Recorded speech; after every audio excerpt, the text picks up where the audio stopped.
In nomine Patris et Filius et Spiritus Sancti. Amén. Bienvenidos a Trono de Dios, Maranatá, un día más, allí donde estén ustedes para escuchar esta formación católica, curso de moral cristiana. Continuamos, como lo dejamos el último día, nos encomendamos a nuestra Santísima Madre, la Virgen María.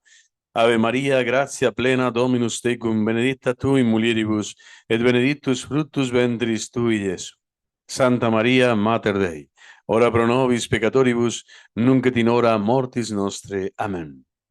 El último día habíamos esbozado, iniciado el sacramento de la penitencia, sacramento de la reconciliación, así también conocido en la Santa Madre Iglesia, que es el que nos da la gracia del perdón que es la expresión máxima del amor infinito, del poder infinito de Dios. Dice un himno de la Iglesia, algo precioso: desata con tu piedad nuestros pecados, limpia las manchas, rompe las cadenas, perdona las culpas y ofrece al caído tu diestra.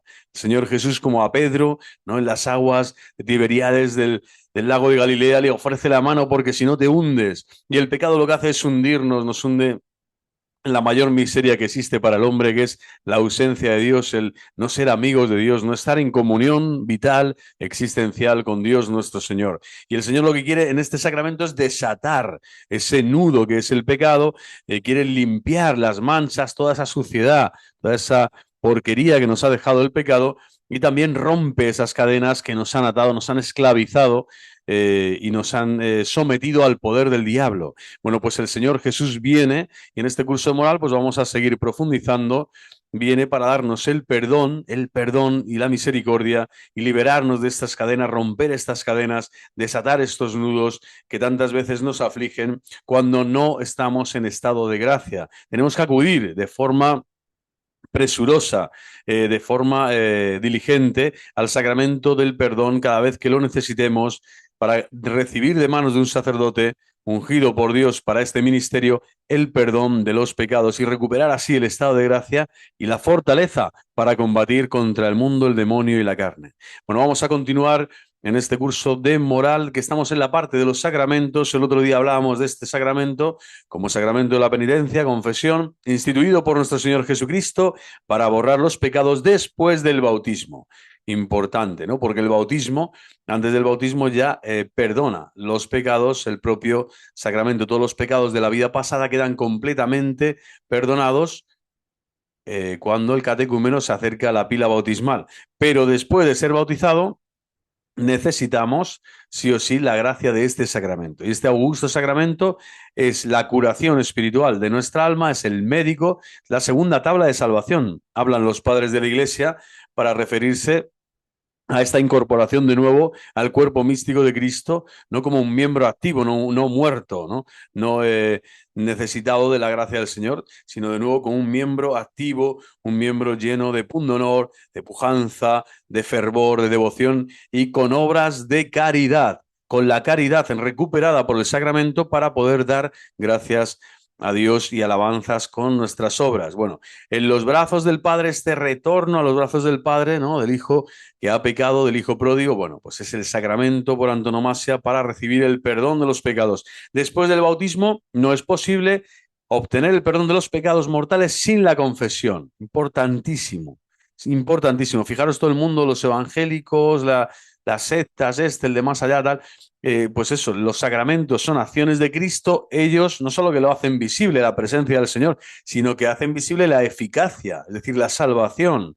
El sacramento perdona realmente los pecados, borra, ¿no?, por completo la suciedad del alma y la regresa de nuevo a los brazos del Padre. Bueno, pues sin la confesión no hay manera de que se perdonen los pecados mortales, aunque, ojo, es posible anticipar el perdón con la contrición perfecta acompañada del propósito de confesarse. ¿Vale? Esta contrición perfecta ya es un don del Espíritu Santo que el Señor da a aquellos que ya están muy arrepentidos, pero ojo, que tienen la intención, el propósito de confesarse. No vale lo de yo me confieso a solas con Dios, no vale lo de yo me confieso con un amigo del alma, yo me confieso con mi mujer o yo me confieso, pues eso, mirándome al espejo. No, estamos hablando de un examen de conciencia sereno, pausado, sincero, honesto, que te lleve a una oración de arrepentimiento real, de petición de perdón al Señor y una intención y un propósito firme de ir a buscar a un sacerdote para recibir el perdón en la confesión sacramental. Pregunta-respuesta, como vemos este curso de moral, y si después uno, de hecho, esto no se confiesa, imaginaros, ¿no? Haces el propósito de enmienda o quieres buscar un sacerdote, al final no lo haces, bueno, quien se comporta de esta manera comete una falta grave. O sea, no puedes, a Dios no se le engaña, ¿no? No se le puede engañar de ningún modo, pues todos los pecados mortales cometidos después del bautismo deben ser acusados en la confesión. Deben ser acusados en... Si no se acusan en la confesión, de nada te sirve ese propósito, no se queda en agua de borraja, se queda en algo que se pierde en el espacio-tiempo, o mejor dicho, que va a la sepultura y al infierno. ¿Por qué? Porque necesitas la gracia de la confesión. La confesión en sí misma ya es una gracia, ¿no? El acercarse y el sinceramente arrepentido, confesar tus pecados, tus culpas, ¿no? Para poder recibir el perdón del Señor. ¿Qué se requiere para hacer una buena confesión? Para hacer una buena confesión se necesita hacer un cuidadoso examen de conciencia, tener dolor de los pecados cometidos y el firme propósito de no cometerlos más. Contrición o atrición. Decir los propios pecados al sacerdote, confesión, y cumplir la penitencia, satisfacción. Todas y cada una de estas partes son justas y necesarias para el alma. Son lo que el Señor ha determinado a través de la Santa Madre Iglesia, que es su esposa inmaculada, recordemos, para que en esta práctica y en estos pasos, pues uno descubra la grandeza del perdón del Señor como un don inefable que te reconcilia con Él en primer término, porque la ofensa, el pecado es hacia Dios en primer término y en primer lugar, después te reconcilia con el hermano, te reconcilia contigo mismo, con toda la Iglesia y con la creación misma. Todas estas 5 dimensiones de reconciliación. Pero son necesarias todas estas partes, estas 5: examen de conciencia, el dolor de los pecados, la materia fundamental, el firme propósito de no cometerlos más, que haya contrición o atrición. Los propios pecados tienen que ser confesados, es decir, hay que decirlos, no pueden ser solo pensados, yo me los guardo, me los pienso y bueno, como Dios lo sabe todo, Él ya sabe lo que yo he hecho, no, hay que decirlos, dición, hay que pronunciar el verbo, no la acción pecadora, pecaminosa que se ha realizado, y cumplir la penitencia que el sacerdote en ese juicio particular del alma, que es la confesión sacramental, pues para ofrecer una cierta satisfacción, porque vemos que la pena no ofrece satisfacción, pero sí de la culpa, de algún modo se ofrece una penitencia, ¿no? Pueden ser actos de caridad, oraciones concretas, una penitencia concreta que es una satisfacción que hay que cumplir, ¿no? Estas partes son fundamentales, todas ellas, ¿vale? Fundamentalmente es el dolor de los pecados, la materia, y la forma es la absolución en lo que es a nivel de sacramento, pero estamos dando un curso de moral, entonces todas estas partes son imprescindibles para un cristiano adulto que quiere tener formada la mente según la mente de Cristo y así recibir el perdón como Dios manda en la Iglesia y como la Iglesia ofrece y manda. ¿Qué es el examen de conciencia? El examen de conciencia es la diligente búsqueda de los pecados cometidos después de la última confesión bien hecha. No hay que buscar los pecados ancestrales de hace un año, 2, 3, 10 o 20. A veces en experiencias de ejercicios espirituales hay personas que sí, cristianos bautizados, que quieren de algún modo rememorar para hacer una confesión general de vida, etcétera, pues ciertos momentos que ya han sido perdonados por el Señor, pero bueno, es una manera también de ahondar en la experiencia mística o la comunión con Cristo. Pero los pecados como tal que hay que confesarse ante el confesor son los que están activos, los que te han matado, los que te han dado muerte. Es la confesión bien hecha desde los últimos pecados que has confesado, ¿no? Desde la última confesión que has realizado con diligencia.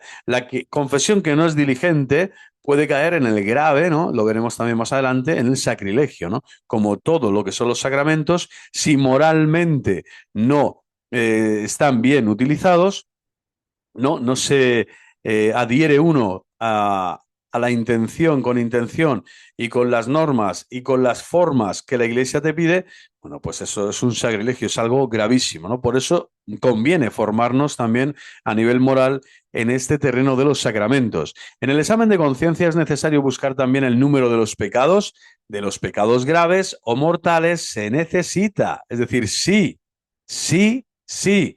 Buscar también el número, importante, importante, porque cada pecado debe ser acusado en la confesión. No puedo decir, no, he robado en general, no sé, he difamado a alguien o a un vecino. No, no, has difamado a 8 vecinos y durante, no sé, y 8 días seguidos, ¿no? Bueno, he robado, no he robado a una persona, he robado a 4. He cometido 4 robos, es decir, los pecados mortales siempre hay que decir el número, importante. ¿Qué es el dolor de los pecados? El dolor de los pecados es el sincero pesar y la repulsa de los pecados cometidos. Es un don del Espíritu Santo también pedirle al Señor este don, Señor, que aborrezca el pecado, que realmente me den ganas de vomitar, de huir, de antes de, no sé, ofrecer el sacrificio más grande que sea con tal de no caer en pecado mortal, porque yo quiero estar en tu presencia, quiero vivir en tu presencia, quiero vivir en tu gracia. Sé que como San Pablo muchas veces tengo esta experiencia y por eso el Señor nos ofrece la confesión, ¿no? Que hacemos el bien, ¿eh? Que estamos deseando, ¿no? Pero es que hacemos el mal que no queremos hacer es lo que hacemos, ¿no? Y al final esa ley de pecado en nuestro interior irrumpe con fuerza y nos vence a veces, ¿no? Bueno, pero tenemos esos medios que la Iglesia nos pone, que son también los sacramentos, para constantemente pedir esta gracia al Señor. Y a lo mejor en ese pecado en el que estás cayendo una vez cada cierto tiempo o dos, pues poco a poco se va difuminando esa potencia, esa capacidad del pecado en ti para destruirte. ¿Por qué? Porque le vas pidiendo al Señor esa gracia, la gracia de aborrecer el pecado, la gracia de odiar el pecado, de odiar en el sentido positivo, ¿no? De la palabra, si es que tiene algún sentido positivo, de aborrecer, ¿no?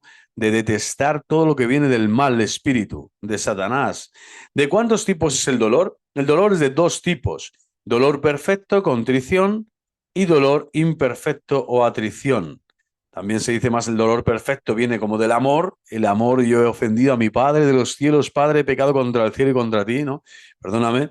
Pero claro, dolor imperfecto, atrición, ¿no? Echo de menos aquello que el Padre tenía, que yo tenía con el Padre, o tengo el temor de perder aquello que tenía y por temor, bueno, pues tengo ese dolor. Bueno, es más perfecto ese dolor de contrición porque remite al amor original, al amor primero, al amor paternal, al amor traicionado, traicionado por tu pecado, por el mío. Pero son 2 tipos, no hay más. ¿Cuándo se tiene dolor perfecto o contrición?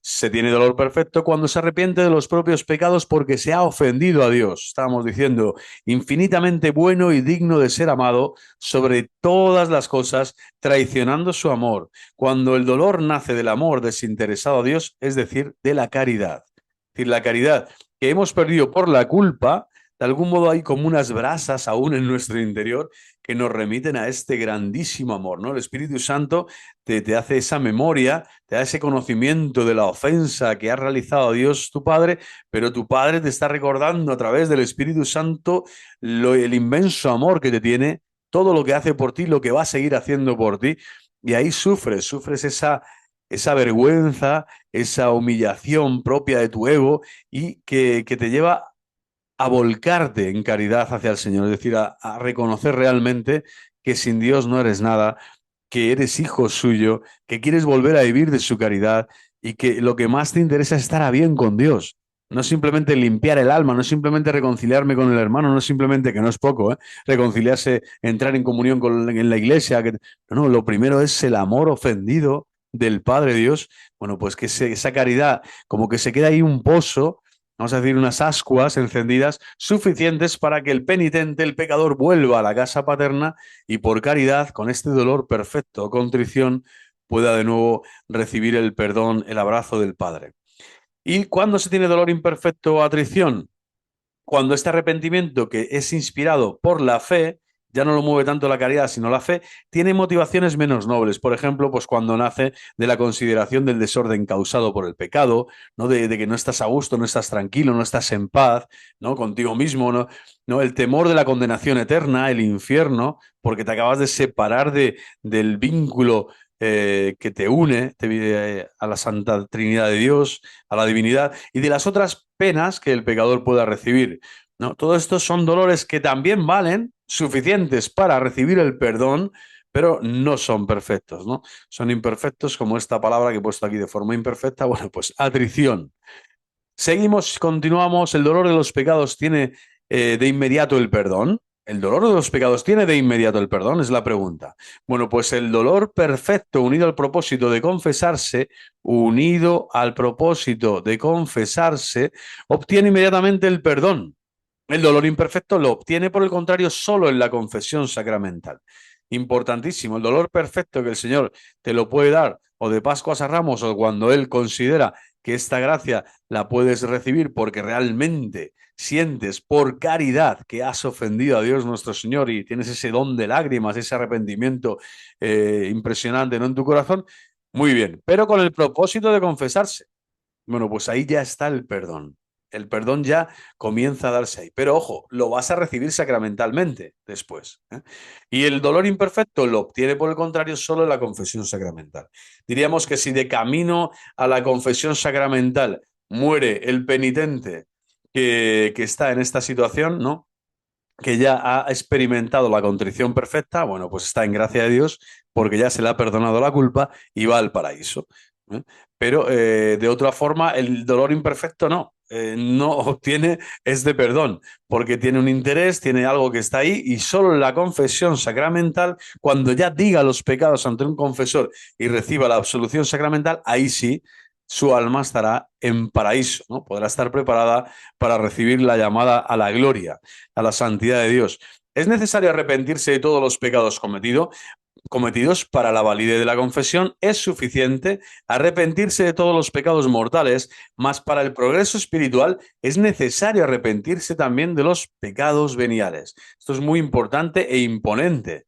Personas que he confesado en su día, ¿no? Cuando estaba ejerciendo el ministerio, y es impresionante ver que decía, qué puntillosos son, ¿no?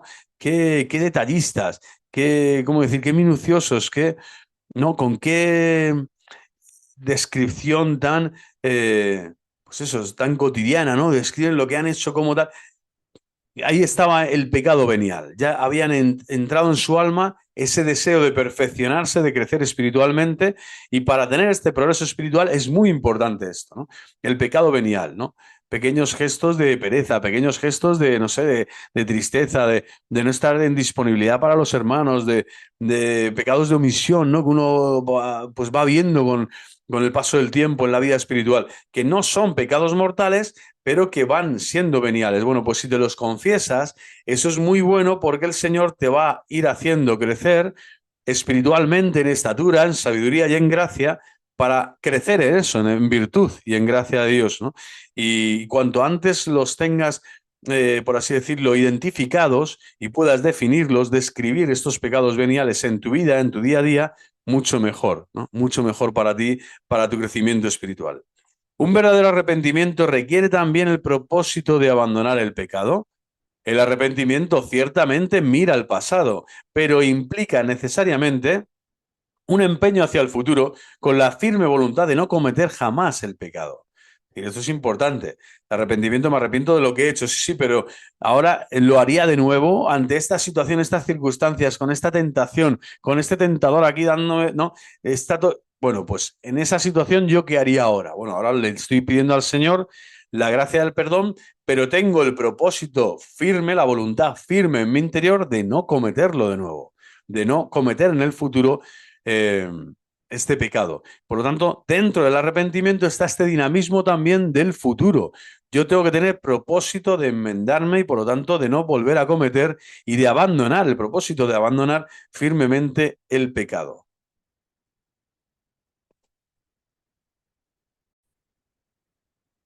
Continuamos. ¿Se puede tener un verdadero arrepentimiento si uno prevé que antes o después recaerá en el pecado? La previsión del pecado futuro no impide que se tenga propósito sincero de no cometerlo más. Es decir, yo probablemente digo, sí, hay una probabilidad ya, pero no soy el escrupuloso de turno que digo, como voy a caer, pues no me confieso, ¿no? Es absurdo. Lo que tienes es en ese momento decir, no, no, tengo el propósito firme de no volver a pecar, ¿no? En este pecado concreto, porque el propósito depende de la voluntad. Mi voluntad es aborrecer en este momento que yo me confieso el pecado y le pido al Señor la ayuda y la fuerza también para no volver a cometerlo. Mientras la previsión depende solo del conocimiento que nosotros tenemos de nuestra debilidad. Esa previsión de nuestra debilidad es obvia. Somos pecadores hasta la sepultura. Entonces, por eso mismo tenemos velad y orad para no caer en tentación. Pero esa previsión no me tiene que llevar nunca a decir, bueno, si voy a recaer otra vez en algún momento o quizás, pues no me confieso, no. O no creo que sea firme mi voluntad de no caer, ¿no? El propósito depende de la voluntad en ese momento, tiene que ser firme de no volver a caer. Pero sabemos que el Señor estará siempre con nosotros también en el caso de que lo volvamos a necesitar, ¿no? Porque caigamos de nuevo. ¿Qué es la confesión? La confesión, por lo tanto, es la manifestación humilde y sincera de los propios pecados al sacerdote confesor. Importantísimo, manifestación humilde y sincera de los propios pecados, no de los ajenos. No tengo que contar nada de los demás, de los pecados de los demás, de los otros, del de más allá, ¿no? Del vecino, de la mujer, no, de los nuestros y ante un sacerdote confesor. No ante un amigo, no en el bar, no en la escuela, en la universidad, no, ante un sacerdote confesor. Esta es la confesión, vamos, más definición esencial, se podría decir. Esencial, lo mínimo, lo suficiente que se tiene que saber. ¿Qué pecados es obligatorio confesar? Estamos obligados a confesar todos y cada uno de los pecados graves, es decir, íntegra tiene que ser, o mortales, cometidos después de la última confesión bien hecha. Es decir, no podemos dejar, voy a confesarme estos tres, pero voy a dejar estos dos. Ahora no me apetece o no es el momento, o este sacerdote le veo un poco cara de así, bueno, mejor para otro momento. No, esto no vale. O sea, la confesión tiene que ser íntegra, todo lo que el Señor pone en tu conciencia, en el examen de conciencia, tiene que recaer, tiene que después entregarse, ¿no? Al Señor, tiene que colocarse a los pies de su cruz para que el Señor con su sangre preciosa te bañe, te renueve, ¿no? Y te conceda el perdón de su infinita misericordia. ¿Cuáles son los pecados mortales más frecuentes? Bueno, las faltas objetivamente mortales más frecuentes son, siguiendo el orden de los mandamientos, que vamos a seguir en este pequeño curso de moral, pues practicar de cualquier modo la magia, el tema de la magia, el tema de la blasfemia, perder la misa los domingos, en las fiestas de precepto, sin un grave motivo, claro, tratar de mala manera, de manera grave a los propios padres o superiores, darles mal a las personas, ¿no? No ser afable, complaciente, compasivo, no sé, paciente, ¿no? Padres superiores, matar o herir gravemente a una persona inocente, ¿no? Aborto, eutanasia, también matar con la lengua, ¿no? La de difamar, calumniar, procurar directamente el aborto, buscar el placer sexual en solitario, o con otras personas que no sean el propio cónyuge. Para los cónyuges, impedir la concepción en el acto conyugal, es un pecado gravísimo. Robar, una suma relevante, incluso sustrayéndose en el trabajo, murmurar gravemente del prójimo, aquí lo vemos, calumniarlo, cultivar voluntariamente pensamientos o deseos impuros, faltar gravemente al propio deber, no acercarse a la Sagrada Comunión en el periodo pascual, pecado mortal, ¿no? Acercarse a la Sagrada Comunión en estado de pecado mortal, también es otro pecado que hay que confesar. Callar, ojalá no se realice nunca en nuestras vidas, callar voluntariamente un pecado grave en la confesión. Es decir, no, que sea siempre íntegra, no callar, ¿eh? Esta lista aquí la dejo para quien quiera hacerse un pequeño examen de conciencia. Bueno, pues aquí es una manera de hacerlo, ¿no? Siguiendo un poco los mandamientos de la ley de Dios y os puede ayudar, yo creo, bastante a faltas objetivas. Es decir, la moral es objetiva, no es subjetiva en el sentido de esto es una experiencia mía, yo lo valoro así, yo creo que esto es así. No, hay un pecado objetivo, ¿no? Hay un objeto de pecado, una intención de pecado, una persona que ha pecado, que eres tú, que soy yo, y esa falta concreta, ¿no? Es una materia concreta de pecado. Es una falta objetiva siempre, no es la percepción, no es la sugestión, no es la impresión, no es la elucubración o la abstracción que yo haga de las realidades temporales, ¿no? Y de las cosas. No, es algo que se ha hecho, que es grave y que tiene unas consecuencias espirituales nefastas, ¿no? El pecado gravemente realizado, y este es el orden de los mandamientos. Como veis, hay muchas materias que las da el Señor. El decálogo al final viene a denunciarnos, ¿no? Todos los momentos en donde nosotros no respetamos la ley divina, que es también está insertada dentro de la ley natural, y que pasamos, ¿no? De algún modo por encima de ella, queremos violentarla, queremos despreciarla o la dejamos de lado. Y esto provoca el pecado mortal. Si uno olvida un pecado mortal, ¿obtiene igualmente el perdón en la confesión? Si uno olvida un pecado mortal, obtiene igualmente el perdón. Pero en la confesión siguiente debe confesar el pecado olvidado, ¿no? En el despiste no hay pecado, se dice, ¿no? Pero claro, este despiste, después si el Señor te lo recuerda, tendrás que confesarlo, ¿vale? No vale, como fue olvidado en aquel momento, no, no. Pues recuérdalo, majo, para ir a la siguiente confesión y ahí decírselo al confesor. Si uno calla voluntariamente un pecado mortal, ¿obtiene el perdón de los otros pecados? Si uno, por vergüenza, ojo con esto, o por otros motivos, calla un pecado mortal, no solo no obtiene ningún perdón, sino que comete un nuevo pecado de sacrilegio. Importantísimo. El de la profanación de una cosa sagrada. Importantísimo. Por lo tanto, que no tengas vergüenza de nada. Primero, que el Padre Celestial te conoce y te conoce del todo, desde lo más hondo de tu corazón hasta lo más exterior, ¿no? En el foro interno y en el foro externo te conoce perfectamente el Señor y te ama con amor eterno te amé y por eso prolongué mi misericordia, dice en Isaías el Señor, ¿no? Te está anunciando que su misericordia, su corazón se ha fijado en tu miseria para regalarte precisamente el perdón, que es un don para ti. Perdón significa don para esta persona que ahora lo acoge, que reconoce su miseria y el corazón de Dios va a venir a volcarse en ti. Pero lo que no puedes tener es temor de Dios en este sentido, de tengo miedo de decírselo al sacerdote o a Dios mismo, ¿no? Si ya te conoce el Señor. Ese temor, esa falso temor, esa vergüenza, esos respetos humanos vienen de Satanás, que es el único que te puede realizar esta coerción, esta coacción espiritual en tu interior para que omitas o para que no digas o para que no seas claro y contundente denunciándote, acusándote, mea culpa, mea culpa, mea culpa, un pecado concreto que no quieras decir o que no quieras revelar. No, tienes que decirlos todos, porque no solo no se perdona el resto que hayas podido decirle al confesor, sino que además estás agravando, ¿no? Este acto sagrado con un pecado brutal de sacrilegio, profanando una cosa santa y sagrada como es un sacramento. Continuamos. ¿Hay obligación de confesar los pecados veniales? La confesión de los pecados veniales no es necesaria, pero es muy útil para el progreso de la vida cristiana. Esto lo hemos comentado antes. El confesor debe dar siempre la absolución. El confesor debe dar siempre la absolución si el penitente, ojo, aquí está la condición, si el penitente está dispuesto. Y sabemos ya por historia, ¿no? El Santo Padre Pío, a más de uno pues básicamente le dijo, vuelve cuando estés arrepentido, vuelve en otro momento, ¿no? O si no quieres cambiar de vida, yo no te puedo dar el perdón de Dios, ¿no? Si no estás dispuesto a cambiar, a hacer lo que Dios quiere que tú hagas, ¿no? A cumplir su santa voluntad en el estado de vida concreto que el Señor te ha concedido, ¿no? Que en el llamado, en la vocación a la que el Señor te ha llamado a la santidad. Si estás sinceramente arrepentido de todos sus pecados mortales, si por el contrario el penitente no está bien dispuesto, no teniendo el dolor o el propósito de enmienda, entonces el confesor no puede y no debe dar la absolución, no puede y no debe.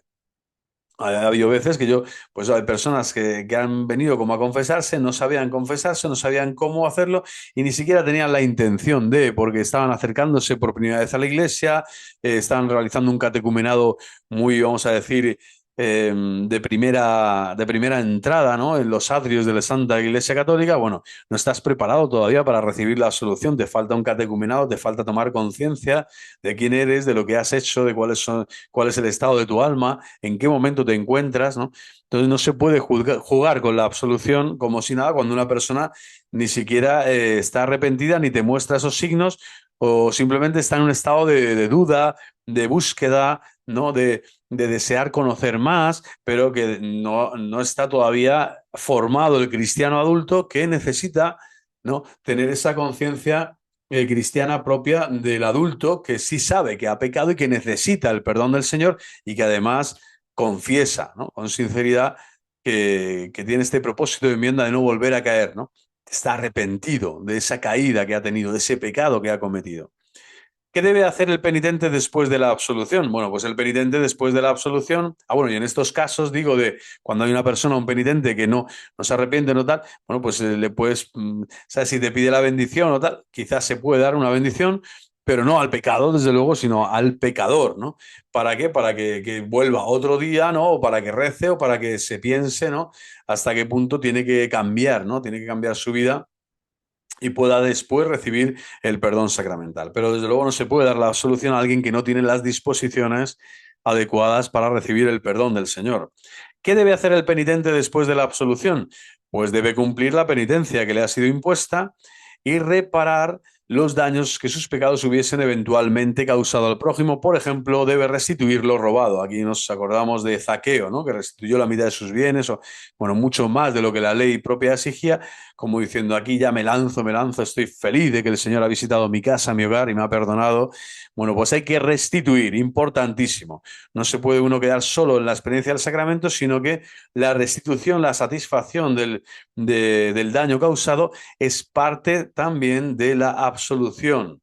Y por lo tanto la penitencia tiene que acompañar al penitente a veces días, años o tiempo hasta que se satisfaga, ¿no? Y de hecho, de aquí también nace toda la experiencia espiritual de la Iglesia de las indulgencias, la indulgencia plenaria, parcial, ¿no? A través de la oración, a través de la adoración, de las obras de caridad, para que la persona, todas esas deudas que tiene, esas penas acumuladas por los pecados cometidos, de algún modo se salden, ¿no? Y lleguen a esa balanza, ¿no? Cero, esa balanza de estar realmente sin mácula, ¿no? Porque en el cielo solo entra lo que está sin mancha, eso es evidente.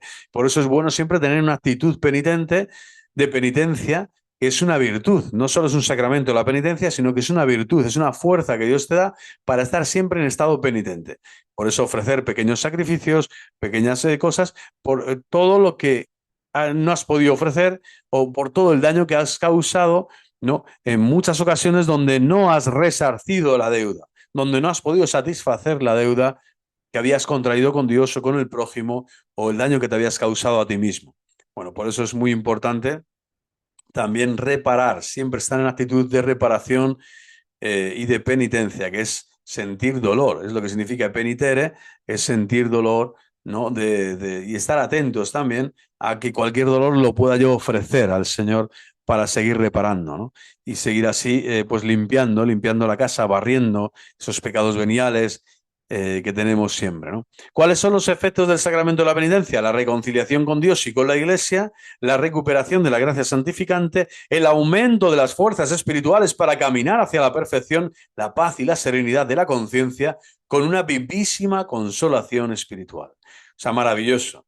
La reconciliación te lleva a la vivísima consolación espiritual. Si recuperas la gracia santificante, te aumenta la fuerza espiritual, ¿no? Por fin, Dios te abraza y tú abrazas a Dios y estás ya viviendo la vida de la Iglesia. Maravilloso sacramento.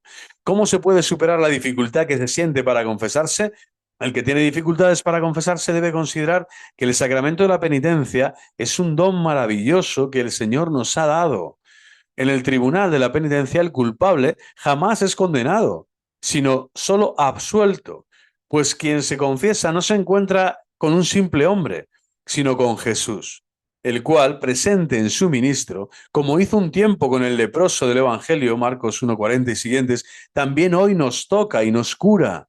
Y como hizo con la niña que yacía muerta, nos toma de la mano repitiendo aquellas palabras, Talita Cumi, niña, a ti te digo, contigo hablo, levántate. Levántate, Marcos 5:41.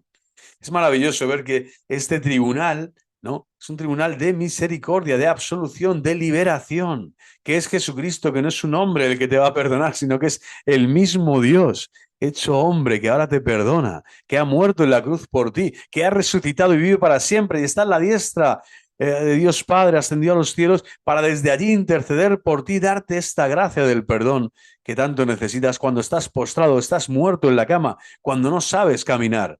Y el Señor te dirá, Talita Cumi, levántate, sursum cordia, no, levanta tu corazón y vuelve a caminar en el esplendor de la verdad. La confesión, por lo tanto, nos ayuda también en el camino de la virtud. Claro, es un medio extraordinariamente eficaz para progresar en el camino de la perfección. En efecto, además de darnos la gracia medicinal, medicinal, recordemos que dijimos ya en el vídeo anterior, es un sacramento de muertos, es decir, que son los muertos los que acuden a él para salir vivos, para salir con vida, para salir vivificados en la gracia santificante del Señor. Bueno, esta gracia medicinal propia del sacramento, del médico que es Cristo, este antídoto contra el veneno diabólico del pecado, nos hace ejercitar las virtudes fundamentales de nuestra vida cristiana. O sea, cuando uno se acerca al perdón y a este sacramento, fortalece también, ¿no?, todas las virtudes fundamentales de la vida cristiana, la fe, la esperanza, la caridad, la humildad ante todo, que es la base de todo el edificio espiritual, después de la fe en Jesús Salvador y en sus méritos infinitos. Fijaros que te hace más humilde. El confesar tus pecados te hace más humilde. Te hace más humilde. ¡Qué belleza! Y cuanto más humilde eres, más tienes asentado el edificio espiritual, más fe profesarás en Jesús Salvador porque te salva y en sus méritos infinitos, que son los que te salvan, te redime y te salva el Señor. Y la esperanza del perdón y de la vida eterna estarán más afianzados en ti. El amor hacia Dios y hacia el prójimo, la apertura de nuestro corazón a la reconciliación con quien nos ha ofendido. En fin, la sinceridad, la separación del pecado, el deseo sincero de progresar espiritualmente. El deseo sincero de progresar espiritualmente. Bueno, pues todos son beneficios, todos son eh, maravillas, ¿no? Obras portentosas de la diestra del Señor, que lo que quiere es esto, que progresemos espiritualmente en nuestro día a día, que no tengamos nunca ese temor a acercarnos al Señor cuando sabemos que siendo Rey, siendo Juez Supremo, siendo Redentor, siendo Salvador, se hace amigo, se hace cercano, se hace compañero, se hace íntimo nuestro. Él lo que quiere es que nuestro cuerpo sea templo santo, sagrario de la Santísima Trinidad, tabernáculo del Altísimo, que sigamos viviendo en esa fe, esperanza y caridad, en esta gran batalla, en esta milicia que es combatir el mundo, el pecado y la carne como Él mismo lo hizo, pero con sus armas, con sus méritos, con su corazón en el nuestro. Y por lo tanto el sacramento de la penitencia, visto desde este prisma moral, es una virtud, una devoción la que hay que tenerle constante. El cristiano, sin este sacramento y sin esta virtud también, como hemos hablado de la penitencia, pues poco a poco se difumina, se diluye, se pierde, ¿no? Vamos a pedirle a la Santísima Virgen María que siempre nos conceda esta gracia. Acercarnos como Pedro, con las lágrimas de Pedro del arrepentimiento, apóstol, de todos los apóstoles, cuando traicionamos al Señor, acercarnos hasta el Señor, hasta los pies de la Santa Cruz gloriosa, de sus llagas gloriosas, porque allí el Señor siempre nos recibirá y nos absolverá de nuestros pecados y nos fortalecerá para seguir teniendo este combate espiritual digno de los hijos de Dios, que son hijos de la libertad verdadera, la libertad de los hijos de Dios. Bueno, pues hasta la próxima. Que Dios Todopoderoso, Padre, Hijo y Espíritu Santo, descienda sobre ustedes y les acompañe hoy y siempre. Viva Cristo Rey, viva el corazón inmaculado de María, y hasta la próxima. El próximo día continuaremos con el sacramento de la unción de enfermos y los demás. Un fuerte abrazo, hasta la próxima.